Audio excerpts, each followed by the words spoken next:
George Jones, the Lost Nashville Sessions, with a release date of November 15th, 2024. George was widely regarded as one of the most influential singers in popular music before he passed away in 2013.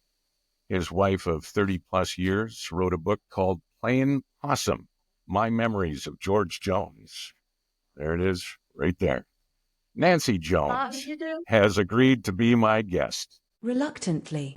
Today's podcast brought to you by the Clayton Bellamy Foundation. ClaytonBellamyFoundation.org, supporting education and community-based programs in the province of Alberta by providing financial support to arts programs in need and by advocating the benefits and importance of arts education.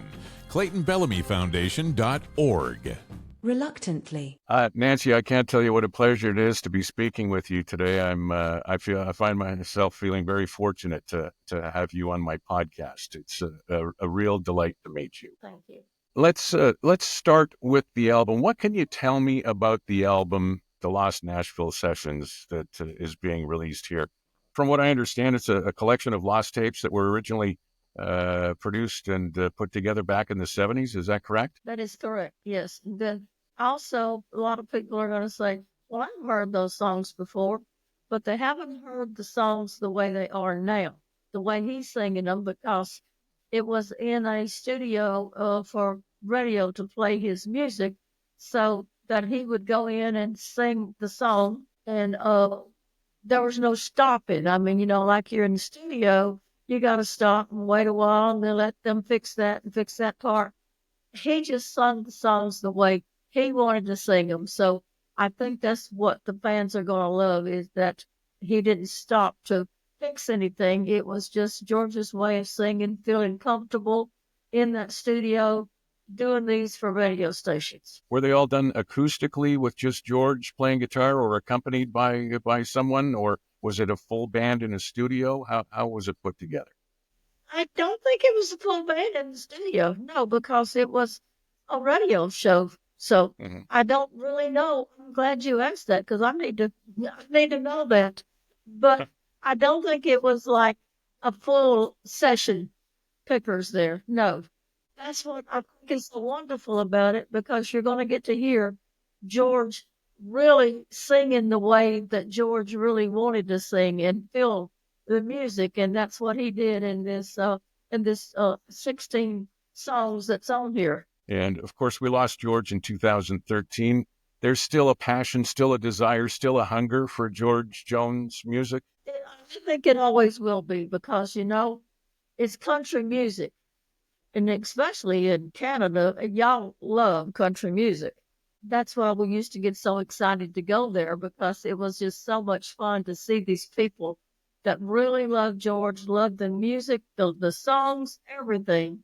And that's why I think they're going to be so excited when they get to hear George's voice again. You mentioned Canada and enjoying your travels here. How often did you travel with George to Canada? Were you a constant companion when he was touring through Canada? I sure was, and I love Canada. I do. And we both would get so excited when some Canadian dates come through. It's like, get me some more, get me some more. I love going there, because people there are so sweet, so true, and so much into George Jones and country music. And I think that's what we love so much, is that I've never met such friendly people. Do you have a recollection of a favorite region or a favorite area traveling through Canada that you might remember? I can't, because I loved every bit of it. I really did. I used to say sometimes I said, we're going to get a place over there where we can go back and forth and spend more time there. And he would have loved that. I know he would have, because he used to say, those are my Canadian babies. With the travels through Canada, did you find yourself, I know quite often you would be traveling in motorhome or buses or something similar. Did you find yourself traveling through Canada in that fashion, or was it a lot of air travel? Like, were you able to see a lot of the countryside in this country? We travel bus, which I thought was just absolutely wonderful, because, we stayed on that bus. You got your bed there, you got your washer and dryer there, you got a shower there, you got a bathroom there, You got a living room there, plus the bus, it had the slide outs, so it made it bigger. So we never got off the bus. I mean, that's something that God blessed us with, is like a moving home there, and we enjoyed it. I mean, and every trip that George ever made, I was always on all the trips. Did you find George well received in Canada? And I mean, he's coming through obviously as a headliner and traveling through the country touring and whatnot. What were some of the artists that George toured with throughout Canada that you have fond memories There of? was like one time Sammy Kershaw. I think Sammy was on there quite a bit with us. Remember if George and Tammy did together when I don't know, but I know Sammy did a lot of the shows with us. I think a few times there was Johnny Cash, so he was always like a special, I'll come out and sing with you, George. So those are the things that I remember. And you know what? I'm so blessed to have met a lot of those older artists like Johnny Cash and Waylon and Loretta. I could never, ever take that back. That was just, you stop and think about it now, Lord, they're all gone, but yet I was close to all of them. And George was definitely close to all of them, but I never enjoyed those kind of people in my life because they were true friends. Tammy, Waylon, and Johnny all feature prominently in your book. There's a lot of stories in there. Do you still have contact with some of the artists that were involved in George's career? Whether it be professionally or friendship. He progressed after his recovery from the turn of the century, year 2000 and 2000 until 2013. Yeah, well, like Brenda Lee, wonderful friend of mine, is still today. Mhm. Jeannie Pruitt, all of those kind of artists that are true country, and Jamie Johnson, all of them. I mean, those are people that are true, really loyal country music friends. Being George's wife for so many years, do you find yourself in a position as being the grande dame and being revered by a lot of the new country artists that are coming out these days? Yeah, I do. And there's one that I want to meet, though. I haven't met yet. Post Malone. And I don't know why. It's something about him. And then I heard him sing a George Jones song not too long ago. And I'm like, you know what? I know just about all of them, but I've never met Post Malone. And that's one that I think I would like to meet. Everybody knows Jelly Roll. Well, it's funny you bring up Jelly Roll and Post Malone. There's two individuals that are both heavily tattooed. Would you ever go and get a tattoo with either Post or Jelly Roll? Don't like tattoos. I'm sorry. I just No, think, if you got a body, it's your body. You can do what you want with it, but you won't catch a tattoo on me. No. no tattoos for Nancy. Okay. I've never seen something that Jelly Roll's got, but Lord, I looked at Post Malone something the other day and I'm like, is there a spot that he doesn't have a tattoo? Well, back to some of the people that played prominently in your book, some of the friendships that you had, and you mentioned that, we lost them too soon and you have fond memories of them. Let's start with probably an unsuspected confidant and friend in Tammy Wynette, who was formerly George Jones's wife. How did that relationship start between you and her? How did it evolve? And how was George with it through, everything that transpired? Me and Tammy got along great. She was like a true friend to me. And George kept telling me, don't you get close to that woman. He said, she's got evil in her. They did not get along. So that's why that I told him, I said, you know what, y'all got a child together. Y'all had to get along at one time. But he was really different about that. He did not like me being friends with her, but I did. And he used to say that, I hate to see her because she's going to hurt you. And that's all that he ever said bad about her. But I liked her. I didn't have a problem. And I got George and Tammy to be friends again and talk again at least. And then we put that tour together.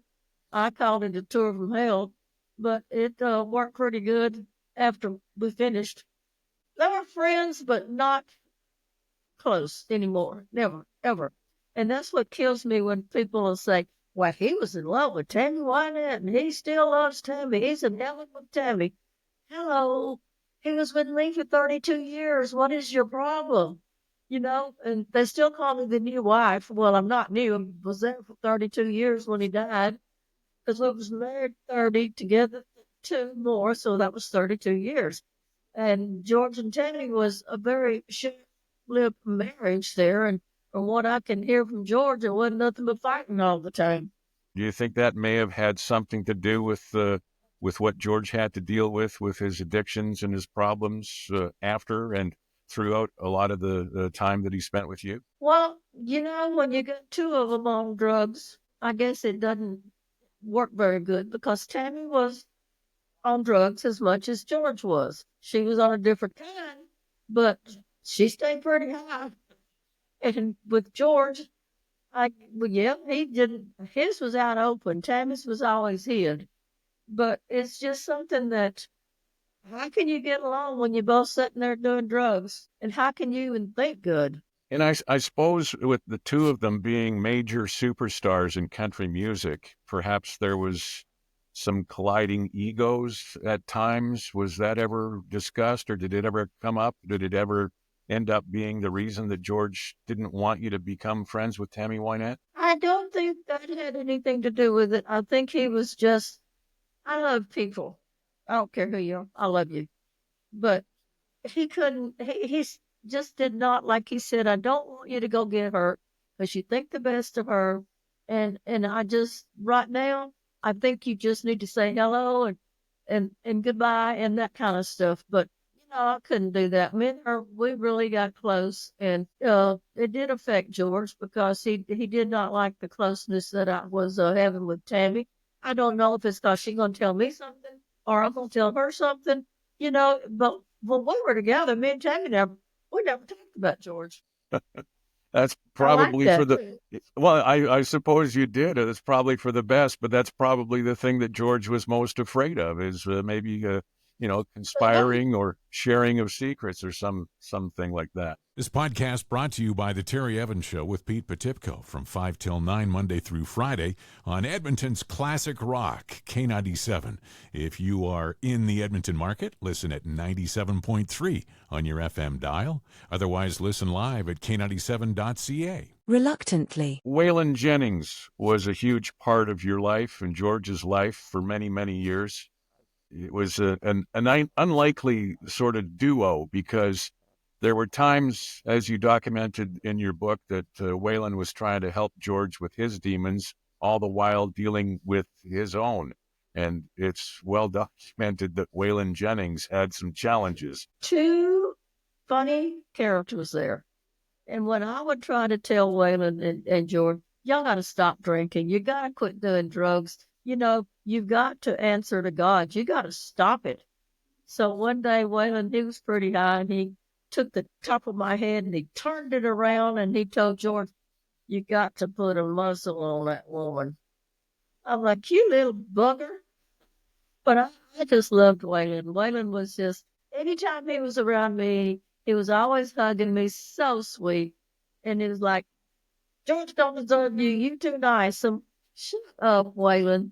But I loved Waylon. And I loved Johnny Cash, but Waylon had to be my favorite. When I think of Waylon Jennings and Johnny Cash, and you put Willie Nelson and Chris Christopherson in the picture, that the Highwayman, and was there ever a time when you walked down the stairs in your home or around the corner in a room, and all of a sudden you saw all of these major superstars, and you just couldn't help but pinch yourself and wonder, how did I get to this spot with all of these amazing artists? You know, most people would be like, oh my God, they're in my house, they're this or that. I didn't put them as superstars. To me, they were just friends. Just like one time I walked in from the bedroom into the kitchen and there's him and Jamie Johnson in there writing songs, and I don't put them as superstars. They're my friends and they're there when I need them. Even with George gone, I always wonder if they're going to all still like me. And after George passed, I still see them all. I still hear from all of them. And Jamie Johnson is just a jewel. I mean, he's always there. Dirk Bentley, all of those kind of people. T. Graham Brown, they're always there. If I made a phone call today, they'd be right here at the house. You mentioned the house. Are you still in the house down in with the acreage not far from Nashville? Is No, that where you? well, there was too much acreage there. It was like 100 acres. And by the time I hired somebody to mow the front part, it's time to mow the back part. Time you did the back part, time to come back to the front. But it was just too much maintenance out there. So, but I'm still in Franklin. I will never move from Franklin, Tennessee. You talked about mowing the front lawn and the back lawn's ready to mow. It made me think of George on the tractor. Tell me the story and the people listening the story about George and the tractor, where it Well, started and how there's many been times it so was many referenced. stories about that. And George finally would tell me, he'd say, I'm going to tell you the truth about it. Tammy says I wrote it with her. Did not. But he did write it in Vidor, Texas. And that's where he came home drunk, tearing up the house, doing everything. And his wife then, which was Shirley, she called, we called him Uncle Dub. It was his brother-in-law. She called him and said, I can't do anything with George. You got to come over here. So she leaves the house. Uncle Dub comes in and he takes the keys to everything they have. He put him upstairs and locked him in the bedroom. And he said, Uncle Dub said, I sat down and have a cup of coffee. And then a little bit later, I go up to check on him and the boy's gone. He said, I look out, he had the window up. I looked down there and that little lawnmower was gone. So he said, I know what he did. So he got on that lawnmower and rode it to the nearest liquor store. And that's the truth. The tractor riding that George did, that ended up being referenced in many songs by many different artists. Is that correct? Yeah, Vince Gill even had one. Vince Gill had he had a song about it. A lot of people did. I mean, you know what? And like George said, what I want to deny it for, I did it. He said, but tell them to tell the truth. I didn't do it in Florida. I didn't do it in Nashville, but I did it in Vidor, Texas. The things that George was dealing with was with his addictions with alcohol and cocaine and stuff you documented quite in depth in your book, and the pain and arduous task that you went through trying to help him out with that, and the sort of pains that he would go through in order to make sure that he had some. Tell me the story about Muscle Shoals with the cocaine dealers in. You probably don't have enough time in the day for that one. Muscle Shoals was a very wicked town, very wicked. And if I even go through that town or even think about that town, it scares me. That was a bunch of mean people that did not want me around. And they were controlling George and pack his nose, give him whiskey, whatever he wanted, as long as they had him out on that stage singing so they collect the money. And they had an insurance policy on it. But that was just a very, very scary moment. So I know that two of them went to prison. One of them died right after he got out of prison. And then the other one just got out, I think, about a year ago. So, you know, I still kind of watch my back knowing that he's out.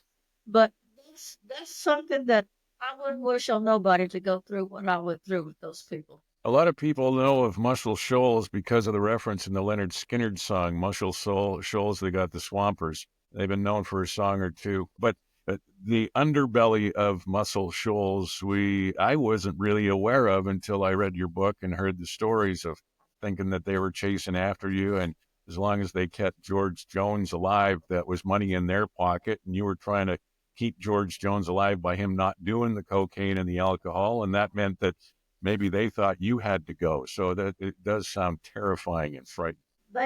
Definitely I needed to go, especially in my book. You'll read there was a guy named Big Daddy.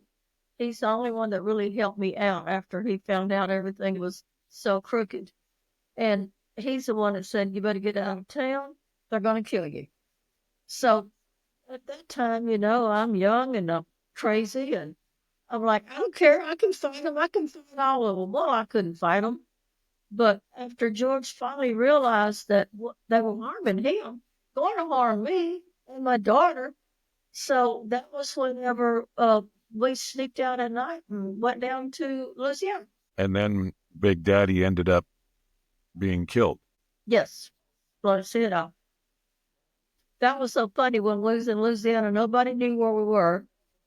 And I guess Johnny Cash called the office and somebody finally told him a phone number. He calls and I'm thinking it's these drug dealers. So I answered the phone and he said, "This is Johnny Cash. Can I talk to George?" Well, he never called him George. I said, "This isn't Johnny Cash." He said, "Yes, it is." I said, "No, it's not." I said, "What do you call George?" He said, "Little Pound." I said, "Then sing me a song." So he sung me a song, and I'm like, "Oh, hang on, you are Johnny Cash." So I always thought that. I cherished that moment, though, because nobody knew, a lot of people did not know that Johnny Cash and June never called him George. It was Little Pal. This podcast, reluctantly, brought to you by Just for Feet. Just for Feet, just around the corner from the Sally Ann. No pants, no hats, no jackets. None of that stuff's for feet. Just for Feet. Don't come to us looking for gloves. Reluctantly. Nancy, try to put together the timeline of everything with George Jones. I know he's born back in the early 30s, and then he started recording after just falling in love with Hank Williams as an artist. And it was, I think, a year after Hank Williams died that George first started recording. What do you know of the timeline from back in the early days with George Jones beginning his career back in the mid-50s? Well, no, he told me one time that he loved Roy Acuff, Hank Williams, and Lefty. He was in the studio with Pappy Daly at the time in Beaumont, and he said, Houston. He said, I went in there and I tried to phrase everything like all three of them. And finally, Pappy Daly just stopped the whole session and said, "Okay, we've heard you sing Lefty. We've heard you sing this. You've heard you sing Roy Acuff and Hank Williams. Now, can you sing like George Jones?" Oh, he said, "I didn't know that. Yeah, I can sing like George Jones." And that's how they got him to quit phrasing everything like the other artist. And he said, I thought they wanted a little Lefty and a little Roy. And so I was just doing all of that. But then he said he had to find his own self, and that made him a lot happier because he was natural doing his own self. It wasn't long after that he started having number one hit records, too. I mean, he had over a dozen over the course of his career and some 160 or so charting songs. How many? 50 albums, I can right now some songs I can get on YouTube and I'm like, I don't remember that song. There's so many songs out there. There's no way you can count how many songs. You probably can albums, but not the songs that George Jones did. Do you find that the pre-addiction sort of career was lesser or greater than the post-addiction sort of career? Like, I know he was basically sober from 1999 until he passed away in 2013. But, you think back in 1980, 81, he stopped loving her today and all of the accolades and Grammys that he was getting, but he was still battling his demon. I just find it so hard to wrap my head around what he was dealing with, what you were dealing with through that, and then all of the success that he was having. It was... Y'all order the book, you'll understand what I went through and why I was trying to save a good man, because I have Jesus in my heart. I was definitely working with George with that. And I would have never made it if it hadn't have been for the good Lord. But in my book, I tell the truth. I tell exactly the way it was, even if it's good, bad, or whatever. I didn't sugarcoat anything because I'm trying my best to get people, if you will, understand what George was going through. I mean, he was a wonderful person, and people loved him, but there was always those demons that was in there. And I worked really hard to get those demons out, and they're gone. I mean, they were gone. So I got some good times there from 99 to 2013. That was what I was looking for. And then I know that George went to heaven. I know that.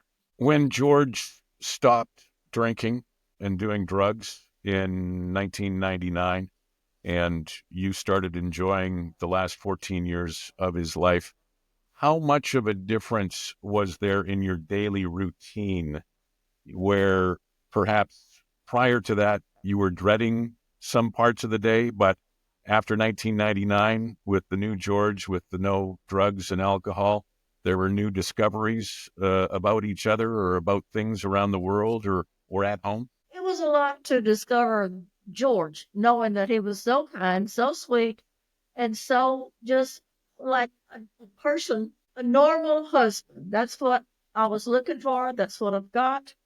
And he was just a perfect person after that.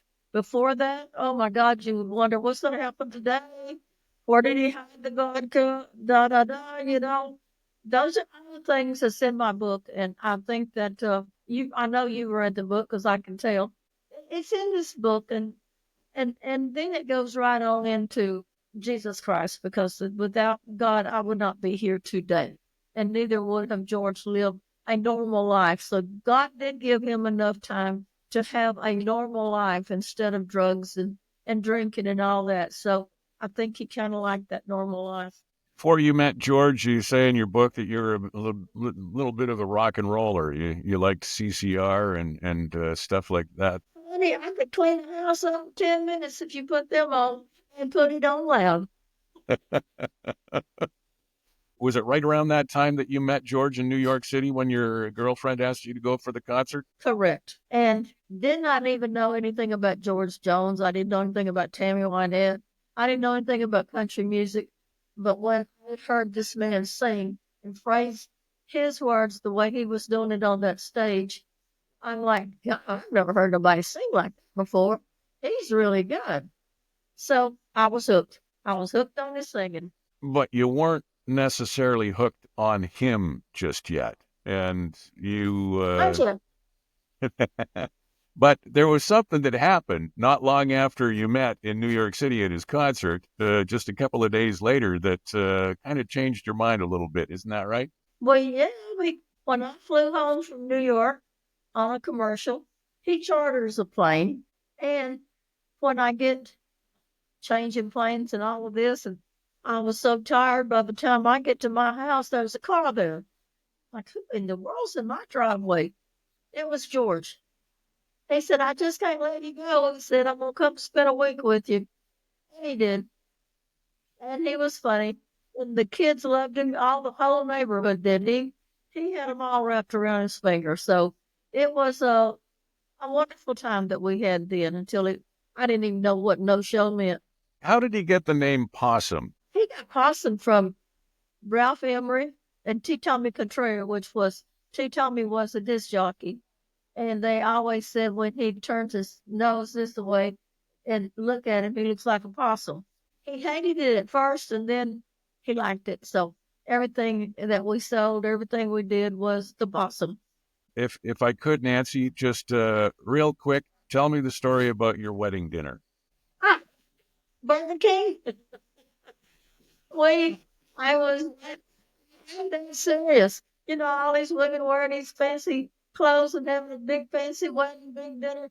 Okay, I was in the garden, and he comes out and says, well, if you want to get married and be Miss Jones, you need to go wash up your hands and let's go to my sister. So we go to Helen's, his sister. She has a preacher there, the whole thing. I was like, am I pregnant or what? I mean, this is fast. Yeah. We had the so-called wedding at his sister's house. She had a cake there. And we left from there, and I'm like, I'm starving. So we went to Jasper, Texas, which was right there, and went to Burger King. And I went back to work after that. No honeymoon, just Burger King and back to the No, chores. no. You funny thing. No. Nancy, I've really been enjoying your book, Playing Possum.